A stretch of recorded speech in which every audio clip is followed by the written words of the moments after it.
राष्ट्रीय स्तरावरील स्पर्धा 2026 मध्ये नाशिकच्या विद्यार्थ्यांनी दमदार कामगिरी करत जिल्ह्याचा मान उंचावला आहे.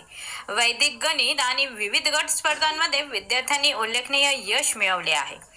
वैदिक गणित स्पर्धेत ईशान सोनवणे याने द्वितीय क्रमांक पटकावला असून सार्थक बागुल झेड गटात द्वितीय, अद्वय रहाटेकर आय गटात तृतीय, तर हस्ताक्षर स्पर्धेत विप्लव आडवडकर याने तृतीय क्रमांक मिळवला आहे.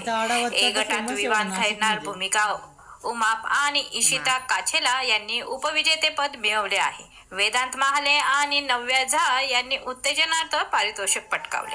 नाशिक विभागीय गुणवंत विद्यार्थ्यांमध्ये रेयांश जाधव, ऋत्विक गीते, लक्षिता बागुल, आदित्य रेलन, नाथन पवार आणि आदित्य चौधरी यांचा समावेश आहे. विद्यार्थ्यांच्या या यशाबद्दल सर्व स्तरातून अभिनंदनाचा वर्षाव होत असून त्यांच्या उज्ज्वल भविष्यासाठी शुभेच्छा व्यक्त करण्यात आल्या आहेत. आपली दुनियादारी, पल्लवी शेटे, नाशिक.